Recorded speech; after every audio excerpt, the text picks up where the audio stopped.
Saya akan mengucapkan salam-salam. Terima kasih sekali untuk teman-teman semua, teman-teman dari UNS, dari UI, UGM, UNES, UNESA, UGRIS, ISI Surakarta, ISI Yogyakarta, Museum Radio Pustoko, dan beberapa komunitas-komunitas, institusi, SMA, dan kawan-kawan semua yang berbahagia.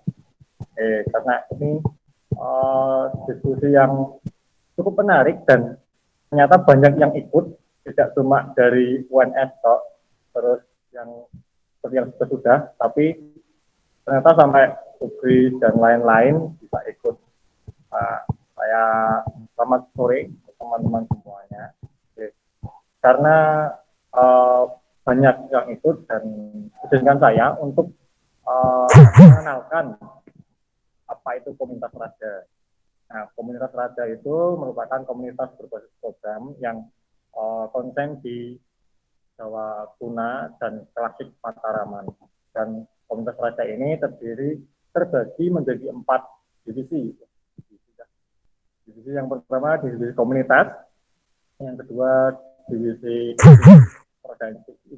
Raja Institut, yang ketiga divisi Raja Store. Nah, bagi teman-teman yang mau membeli mengenai buku-buku yang berkaitan dengan penelitian sastra maupun ya, perkembangan karya sastra pada sekarang, bisa dicek di IG Raja Store. Dan yang keempat adalah Raja Trip. Nah, ini bergerak di bidang pewartaan. Oh.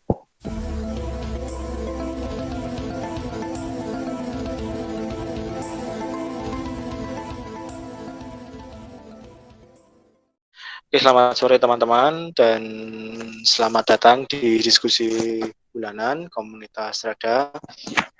Jadi komunitas Strada selama 1 tahun ini, selama pandemi, kita akan diskusi gitu ya, diskusi terkait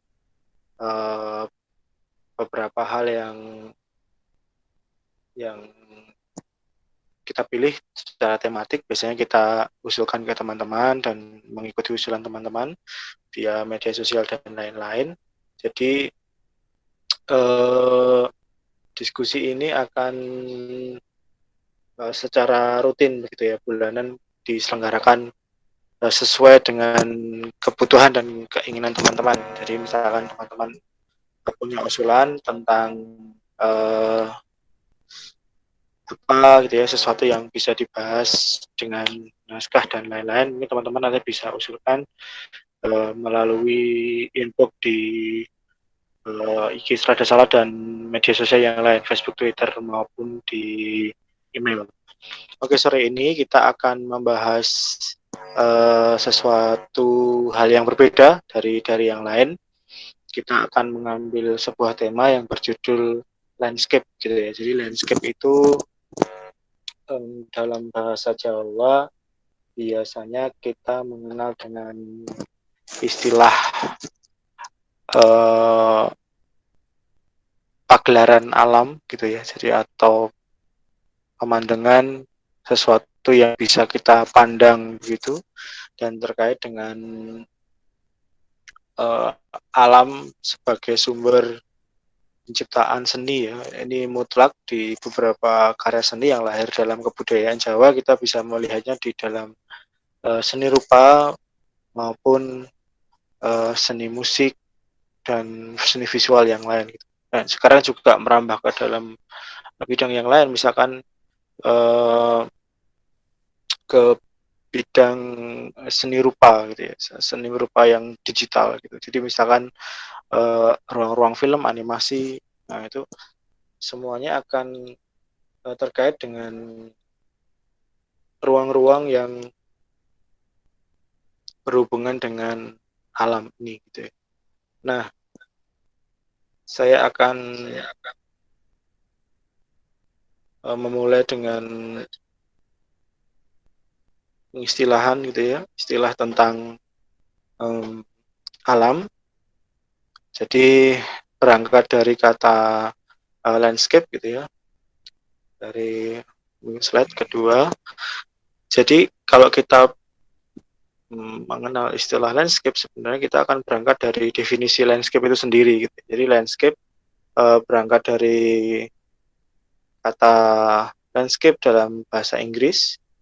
Kita bisa membuka dalam kamus ya, kamus Cambridge Dictionary gitu ya. Lanjut Mbak Omu, slide kedua.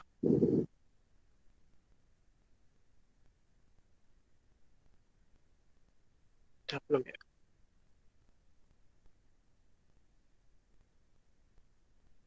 Nah, jadi kalau kita mengacu pada Cambridge Dictionary, kita akan menemukan sebuah definisi begitu ya tentang landscape itu apa. Landscape adalah segala macam apa ya, sesuatu yang terlihat begitu di area mungkin pedesaan atau lahan atau lapangan atau lingkungan alam begitu. Nah, itu yang terkait dengan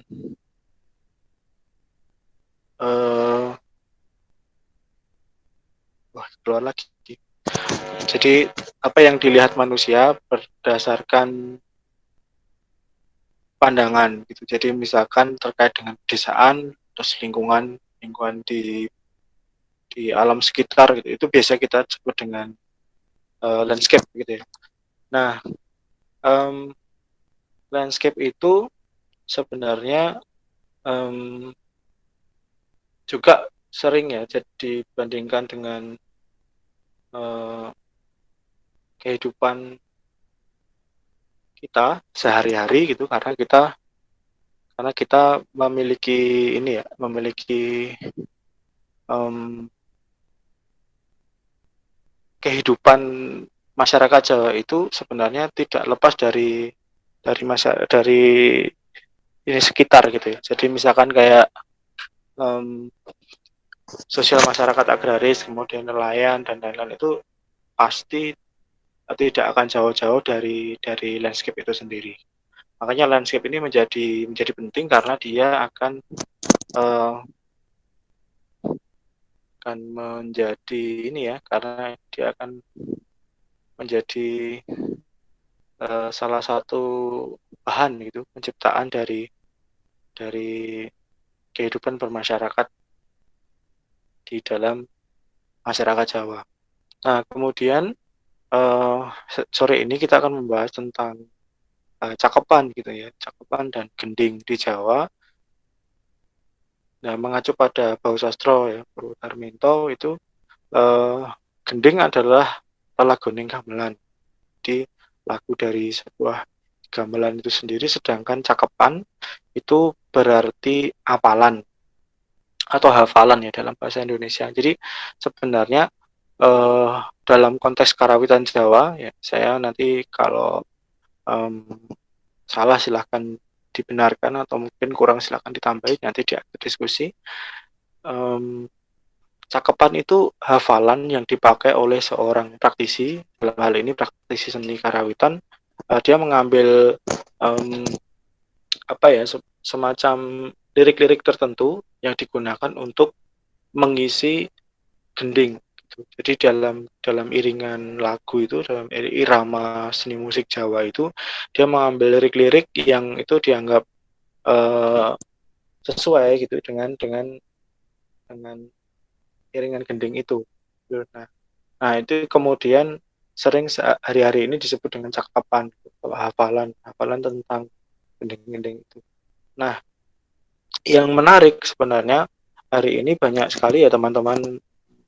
Kalau di Solo saya tidak tahu di kota yang lain, mungkin di Jogja juga bersama. Beberapa praktisi seni itu tidak tahu menahu tentang apa yang dia hafalkan gitu ya. Jadi dia hanya hafal liriknya, kemudian ditembangkan, disajikan gitu ya dalam bentuk kaidah seni tertentu. Kemudian dia tidak tahu sama sekali. Jadi misalkan saya sempat gojekan gitu ya, ngobrol gitu sama beberapa teman-teman termasuk Pak Toto juga tentang tembang salisir, misalkan para pisang para pisang semoro bangun, di beberapa desa mungkin akan jadi poro besan poro bangun. Nah, itu sering terjadi gitu karena hafalan itu bersifat lisan, kemudian mengalami perubahan dalam berbagai desa dan berbagai kesempatan, akhirnya terjadi pergeseran. Pergeseran ini kemudian pasti akan menimbulkan pergeseran makna gitu ya, karena urusannya dengan bagaimana gending itu dinikmati, kadang-kadang tidak begitu penting lagi liriknya. Itu juga yang terjadi hari-hari ini, misalkan teman-teman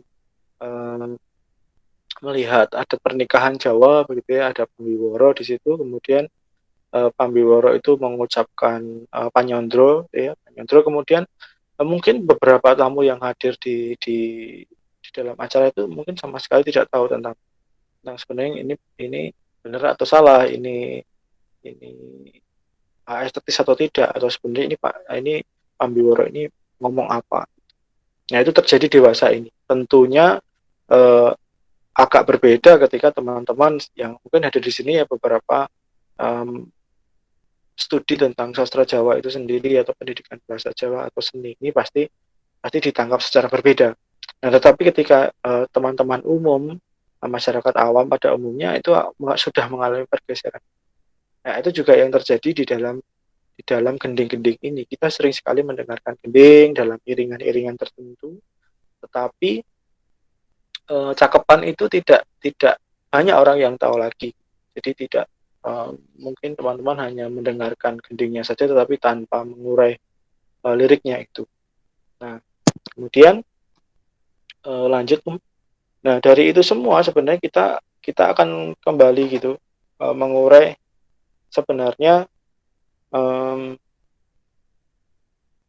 relasi-relasi apa sih dalam penciptaan karya sastra ini gitu. Jadi misalkan kayak dalam penciptaan sebuah karya begitu ya, kita bisa melihat relasi bagaimana alam, kemudian manusia dan karya itu sendiri. Lanjut Nah, relasi ketiganya itu ya antara alam, ya, manusia dan karya seni ya, dalam hal ini adalah gending, itu adalah relasi yang timbal balik gitu. Tetapi sebenarnya itu didasarkan pada dalam pemikiran yang kita sering disebut dengan antroposentrisme gitu, atau dalam sudut pandang manusia gitu. Jadi relasinya antara manusia sebagai pusat pemikiran dunia, kemudian manusia menginterpretasi apa yang ada di sekitarnya, baik itu alam maupun karya-karya ciptaan manusia itu sendiri gitu. Jadi dalam filsafat antroposentrisme kita bisa melihat bahwa manusia itu ditempatkan sebagai entitas yang memiliki pusat sudut pandang gitu. Nah, di situ sebenarnya manusia memiliki apa ya, mutlak gitu, mutlak dia memiliki peranan bahwa dia bisa menginterpretasikan apa yang dia lihat, apa yang dia tangkap, apa yang dia rasakan, dalam hal ini adalah pemandangan alam ya, landscape, itu kemudian dia representasikan dalam bentuk karya, dia membuat karya gitu. Kemudian karya ini oleh manusia yang lain gitu nanti akan dianggap sebagai representasi dari alam yang dibuat oleh seniman. Jadi gending itu nanti akan ditangkap lagi oleh manusia, cakepan itu akan ditangkap lagi oleh manusia, dan dianggap sebagai pewarisan apa ya, alam. Nah, ini menarik ya, karena dengan seperti ini sebenarnya kita akan mampu melihat zamannya tentu pemandangan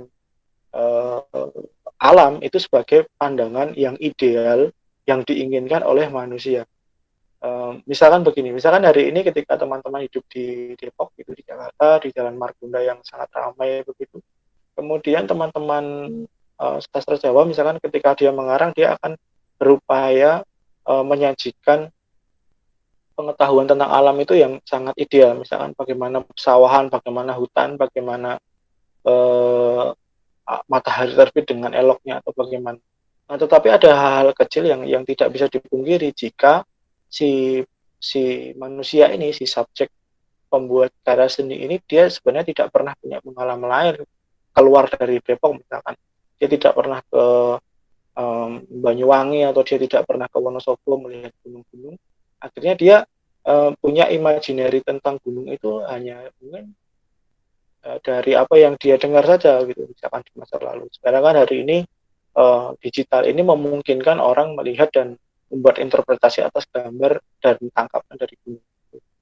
Nah, tetapi secara khusus ya yang kita bahas sore ini adalah karya-karya yang lahir kira-kira tahun 70-an, 1970-an ke belakang di mana eh, media digital itu tidak begitu kuat ya, seperti sekarang. Ada TV gitu ya, ada TVRI, ada radio, misalkan RRI dan lain-lain.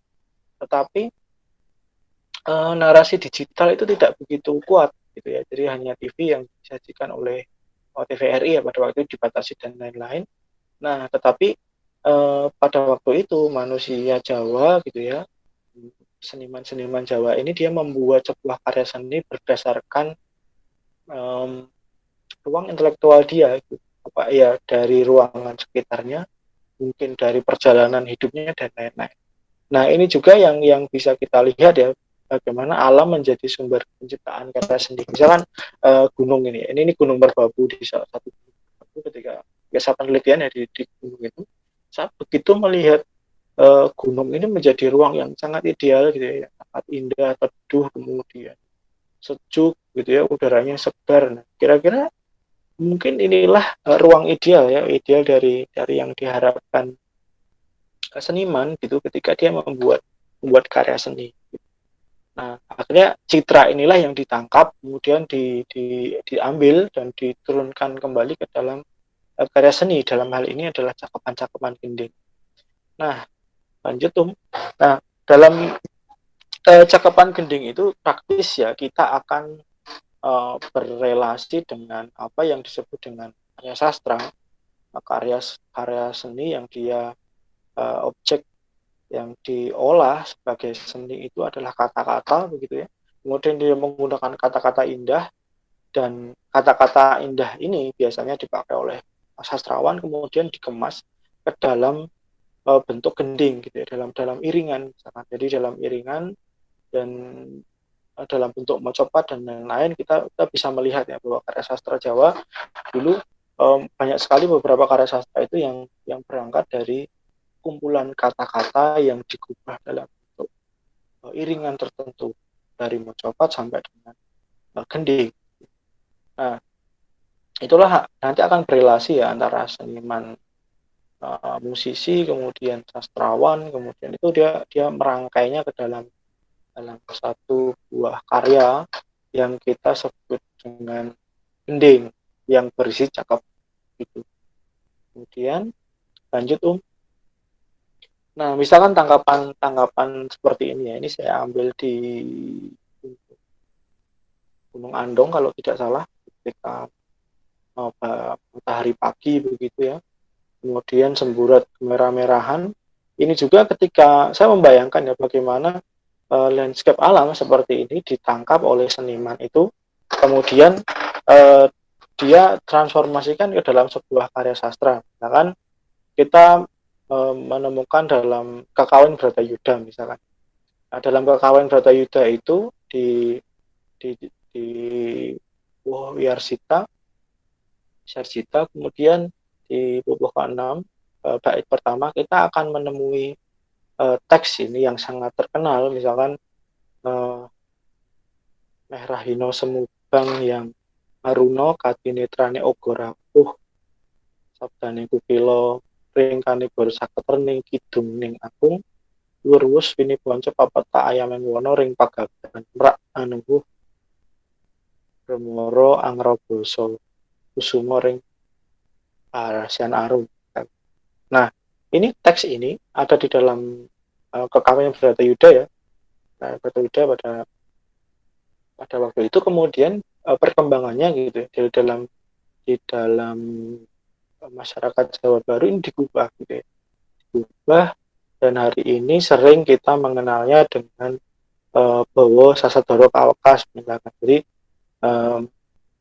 Jadi misalkan dulu pada bagian ini digunakan untuk menggambarkan peristiwa ya. Nanti kalau teman-teman baca Ketuaan Bharatayuddha yang pernah dikaji oleh Pak Supomo itu jelas sekali di situ teks ini diambil ketika Kresna itu menanti gitu ya, menanti dan tidur gitu tidur di rumahnya Widuro, terus kemudian dia esok hari akan berdiskusi gitu, supaya Bharatayuddha itu tidak jadi. Kemudian di kemudian hari ini terkenal sekali ya bahwa ini sebenarnya dalam dunia pewayangan kita akan melihat ini digunakan untuk Bowo. Nah biasanya digunakan juga untuk dalam lakon-lakon Bharatayuddha, tapi juga digunakan dalam lakon-lakon yang lain. Jadi misalkan digunakan untuk suluan Meraino Samu tentang yang arumu Tine Taning Taning Monggora Taning dan seterusnya itu banyak sekali ya. Jadi nanti digunakan untuk beberapa kepentingan yang intinya si dalang ini atau si pencerita ini akan menggambarkan eh, pagi hari. Jadi bagaimana pagi hari yang Aruno itu seperti mata gitu ya, perempuan yang sedang sedih gitu. Tetapi transformasinya ada juga yang dia menggunakan kadinetrane onggo rapuh gitu, seperti badan yang sedang letih gitu ya. Nah, itu transformasi berikutnya yang kita temui di uh, dalam transformasi ini dari Wisarjita ke teks Sasadoro Kawakas gitu. Nah, saya tidak tahu kenapa dinamakan Sasadoro Kawakas ya. Kenapa Sasadoro gitu ya? Kenapa kenapa rembulan gitu? Kenapa bulan bulan terakhir gitu? Saya tidak tahu. Apakah ada interpretasi lain? Nah, ini sebenarnya membuka ruang-ruang penelitian untuk teman-teman. Kemudian lanjut beberapa teks lain yang cukup terkenal di dalam masyarakat Jawa itu ada yang kita kenal dengan Kinanti. Kinanti, Kinanti. Sebenarnya ini sangat terkenal ya karena dipakai di dalam beberapa dinding begitu ya, misalkan dalam Kinanti Sandung gitu. Nah, kalau teman-teman pernah belajar ke Taman Siswa begitu, teman-teman akan menjumpai bahwa teks ini digunakan oleh Ki Hajar Dewantara saat beliau diasingkan ke Belanda dan dia mengubahnya begitu dalam bentuk pentatonik gitu. Jadi dari Jawa kemudian masuk ke solonisasi dan dia menggunakan piano untuk mengubah gending ini. Nah, sekarang masih dipakai ya di dalam pengajaran di Taman Siswa. Gending ini tapi banyak teman-teman saya yang tidak tahu juga ternyata ini dari Serat Manuhoro. Ini juga keterputusan ini bisa ini ya bisa ketahui, bisa kita lihat karena seni itu mengalir begitu saja ya secara lisan gitu ya, terutama seni dalam hal ini seni karawitan ya. Nah misalkan teks Kinanti ini mitering rat anggelangut lolono jajah negari berkelana menjelajah negari mutun kepining samudra mengelilingi tepian samudra sumengko agraning ukir menaiki gunungan nelasa Allah noloso masuk ke hutan-hutan terus kemudian turuning jurang terbis gitu. Jadi dia akan masuk ke jurang-jurang.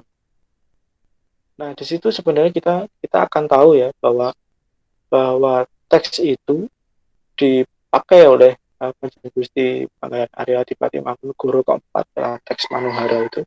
Ini sebenarnya teks yang sangat romantis gitu ya karena dia banyak kisah-kisah cinta, kemudian ruang-ruang romantik ya di masa Mangkunegoro keempat, kemudian citra tentang negara dan lain-lain, kita bisa melihatnya dalam teks ini gitu. Nah, ini juga tangkapan atas atas Kanjeng Gusti Adipati Mangkunegoro terhadap lingkungan yang yang dia yang dia tahu ya di zamannya gitu. Misalkan bagaimana perjalanan manusia itu digambarkan dengan ruang-ruang yang sangat berat gitu ya. Misalkan masuk ke jurang-jurang gitu, yang mengelilingi samudra dan lain. Nah ini menarik kita perhatikan karena ini juga nanti diubah ya ke dalam bentuk-bentuk lain di dalam iringan yang lain. Tapi lagi-lagi tidak semua seniman itu, bahkan mungkin tidak semuanya pernah baca Serat Manuhoro secara lengkap gitu ya, atau pernah berkunjung ke Reksa Pustaka dan membacanya secara lengkap. Nah ini menjadi menarik. Jadi ruang-ruang cakepan ini ternyata sama-sama terputus gitu. Jadi teman-teman filologi pernah bacanya secara utuh, mengkritisinya, tetapi dia tidak jarang sekali ya bersentuhan dengan ruang-ruang seni gitu ya. Sekali mungkin hanya di alih aksarakan saja, tidak pernah digubah dalam bentuk karya seni. Tetapi masyarakat seniman dia hanya mengambil satu bait saja digunakan untuk hafalan gitu ya. Cakepan tadi di dalam Kinanti Sandung itu. Kemudian lanjut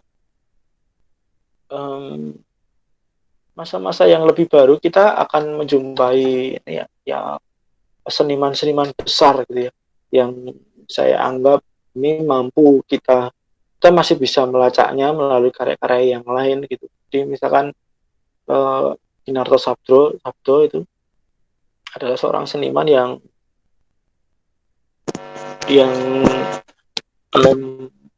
sangat terkenal gitu ya pada masa-masa peralihan dari masa keraton dan masa kemerdekaan gitu. Dia hidup di dua zaman itu. Kemudian pelaku seniman yang dia banyak melakukan gubahan-gubahan. Gubahan-gubahan itu sebenarnya punya banyak cerita ya, banyak pertentangan dan lain-lain yang ada di dalam tradisi Surakarta ya, Surakarta di masa peralihan kemerdekaan itu. Nah, kita bisa melihatnya landscape yang ada dalam karya Ronggowarsito, misalkan dalam Ketawang Subo Kastawari Nenggo misalkan. Nah, Subo Kastawari Nenggo adalah karya yang cukup lama sebenarnya. Jadi Ketawang Subo Kastawa ini iringannya cukup lama, tetapi Kinarto Sabdo ini menggubahnya gitu ya, dan merekamnya pada tahun 69 kalau tidak salah. Itu digubah dan ditambahi lirik-lirik begitu. Dan iringannya juga makanya ini dinamakan sebagai Ketawang Subo Kastawa, tetapi Subo Kastawa yang rinenggo gitu ya, yang dihias kembali. Kita bisa melihatnya misalkan paparan tentang cakepan ya dalam Subo Kastawa Rinenggo, misalkan tentang enda teman mekane putih memplak mayungi gunung-gunung. Nah itu teks di mana menggambarkan bagaimana kabut gitu ya, awan putih itu putih gitu, yang seperti payung, jas payungnya gunung-gunung gitu. Nah kita bisa sebenarnya itu citra yang bisa kita tangkap ya. Lanjut misalkan sebenarnya apa kira-kira yang dilihat oleh Mbah Narto Sabdo ya pada waktu itu. Nah, saya membayangkan ketika ini saya lupa ya, ketika naik Gunung Lawu tahun berapa gitu, tahun 2015an, saya melihat benar-benar oh ternyata gunung itu ya memang ada awannya, di awan seperti itu sebagai payung gitu ya, payungnya gunung-gunung gitu. Nah di situ digambarkan Mbah Narto Sabdo ya bagaimana lukisan alam itu masih bisa kita saksikan gitu hari ini 2021, dan itu pula yang masih dilihat oleh Mbah Narto Sabdo misalkan pada tahun 1970-an lah gitu. Nah itu yang menginspirasi ya diciptakannya lirik cakepan seperti Subo Kastawa secara utuh. Misalkan pada bagian awal itu yang saya bold hitam itu bagian-bagian dari tangkapan ya landscape yang kemudian direpresentasikan dalam bentuk lirik, misalkan angrep toreng ganing gunung imbange jurange yen katulusake seterusnya. Jadi bagaimana Mbak Narto ini menciptakan angrep toreng ganing gunung, menciptakan sebuah keindahan terhadap gunung itu sendiri. Dia melukiskan imbangi itu ya, punggungannya jurangi yen kadulu saking tebih, warnanya biru maya-maya, dan batunya, hutannya itu berwarna kuning dan berbalut kehijauan gitu ya hutannya. Ini menarik sekali, kita melihatnya sebagai representasi zaman gitu. Ketika 1970-an gunung itu menjadi pusat penciptaan seni gitu ya. Jadi bagaimana karya-karya sebenarnya ini khas sekali ya di masa-masa klasik dan romantik gitu, kita bisa melihat tradisi seni itu menatap ruang-ruang yang romantis. Nah, salah satunya sebuah Kastawarinonggo ini. Nah, kita bisa lihat di bagian bawah gitu, misalkan tandur subur, kemudian ada pancuran air, ada memedi sawah, ya, kemudian ada pancing, ada tanaman-tanaman yang kadang-kadang hari ini mungkin saya sering jarang menemukannya. Misalkan di sini dituliskan pari jagung ketelo pohon kacange antele. Hari ini saya suka sekali menemukan sandal gitu, pohon sandal, dan di Jawa tidak masif ya seperti tahun 70-an 60-an. Kita masih bisa lihat sandal ditemukan di mana-mana, tetapi sandal ini mungkin sekarang hanya bisa kita temukan secara masif besar gitu ya di misalkan di kawasan Halmahera dan lain-lain sebagai makanan pokok. Nah, ini perubahan-perubahan yang kita tangkap. Kemudian lanjut lagi, misalkan beberapa seniman ini saya ambilkan seniman sejaman. Seniman sejaman misalkan Ki Cokrowarsito atau Kanjeng Pangeran Arya Notoprojo dari Pakualaman, itu dia juga membuat sebuah iringan Katawang Basoto. Jadi bagaimana ini menggambarkan bisa digunakan untuk gambaran pemandangan alam gitu ya, dan juga diambil di ruang-ruang pewayangan misalkan. Nah, yang Sumargiuh Gayung Kalingan Langit Melangut Selang Himo Limengan Anawang. Nah, ini sebagai simbol bahwa manusia itu dalam sudut pandang atau sentrisme ya, dan kita melihatnya nanti disejajarkan. Jadi manusia menangkap alam, lelimengan kabutnya gelap, dia menutupi itu diibaratkan seperti budi manusia gitu, yang sangat yang tertutupi oleh keinginan manusia itu sendiri. Jadi tertutupi oleh keinginan. Nah, ini menarik ya, kita amati bahwa landscape itu juga diterapkan ke dalam pemaknaan diri. Nah, jadi ruang-ruang ini kemudian bergeser lagi. Jadi seniman itu tidak hanya menangkap pemandangan alam sebagai penciptaan ini, tapi dia juga menangkap pemandangan alam itu dan wujud sebagai interpretasi sikap manusia. Jadi pandangan antroposentrisme ada di situ. Gitu. Nah, lanjut, misalkan kita juga melihat ya pemandangan seperti ada di Puncak Lawu ya beberapa waktu yang lalu, bagaimana di Puncak Lawu itu kita bisa merasakan banyak hal ya. Kadang-kadang ada peristiwa-peristiwa yang unik gitu, misalkan saat hujan, terus kemudian kita melihat pelangi misalkan. Yang pelangi itu pun juga ditangkap ya sebagai fenomena alam, ditangkap oleh sebagai fenomena yang jarang terjadi, dan fenomena ini sebenarnya ditangkap oleh kebudayaan yang lain juga ya. Maksudnya di dalam kebudayaan tradisi Yudho Kristiani misalkan kita kita melihat bahwa Nabi Nuh itu setelah kapalnya sandar dia melihat pelangi dulu bahwa ini hujannya sudah reda, banjir di muka bumi akan surut misalkan. Nah kita juga bisa melihatnya dalam dalam kesenian Jawa gitu, misalkan dalam lagu Layong gitu ya, karya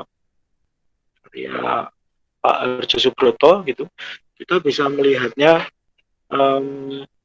dalam lagu Layong itu kita melihat lirik-lirik yang juga menangkap bagaimana hujan itu ditangkap oleh seniman dan kemudian direpresentasikan dalam cakepan gitu ya. Jadi dari awal nanti tadi kita sudah melihat matahari, kemudian ada bulan, kemudian ada alam gitu.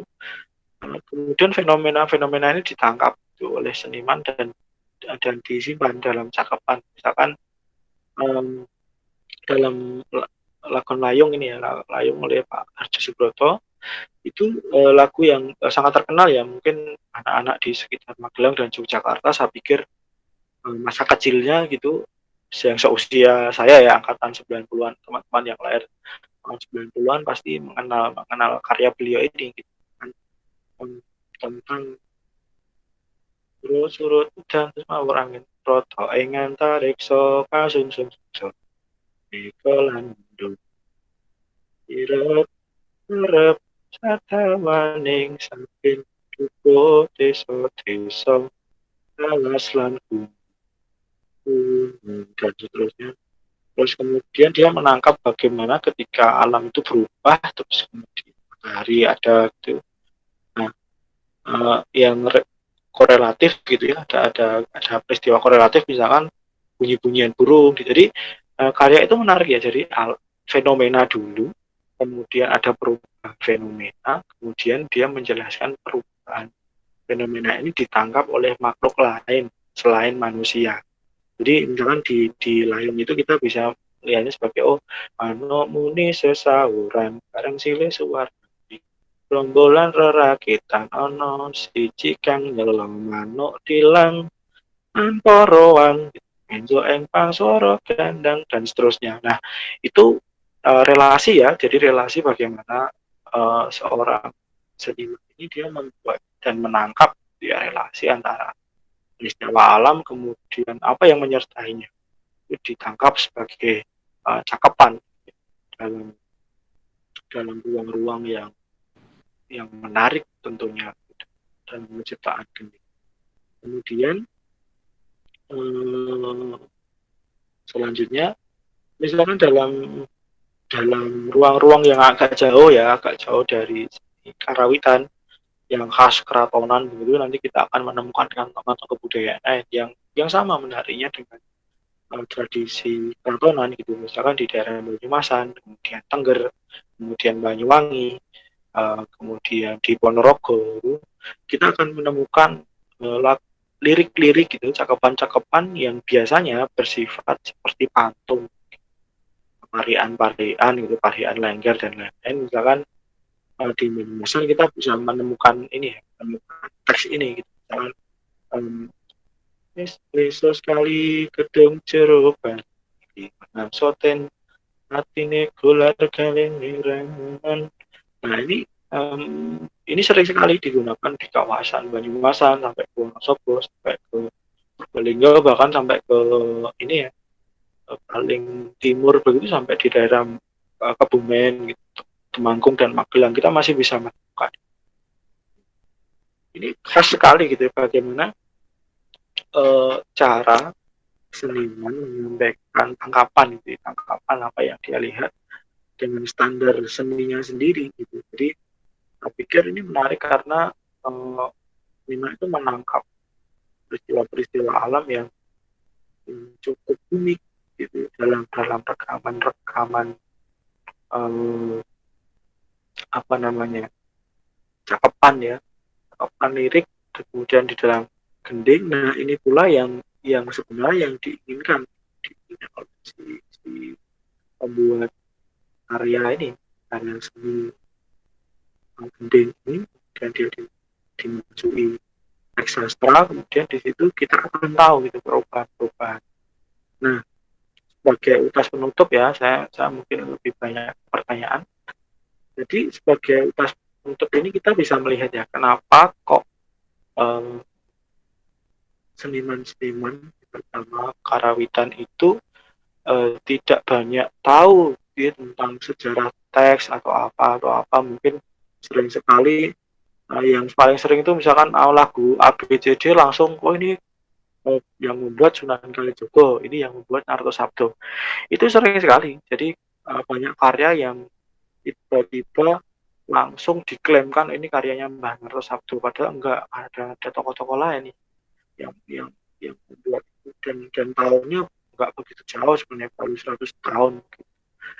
Nah, itu kita melihat karena memang di bidang seni ini memang model pengarsipan setahu saya ya, sependek pengetahuan saya, pengarsipan tentang karya seni itu sangat minim, apalagi yang non keraton. Kalau di keraton mungkin atau di kepatihan atau di Jaman Logi misalkan yang sempat besar misalkan di Radio Pustaka atau di Museum Coro Budaya, itu kita bisa melihat gending-gending itu tersimpan dengan baik, ada pencatatan, ada cara bagaimana menyajikannya kembali dan seterusnya, walaupun itu susah sekali. Beberapa kali kita hanya menemukan teks tetapi tidak bisa memainkannya lagi.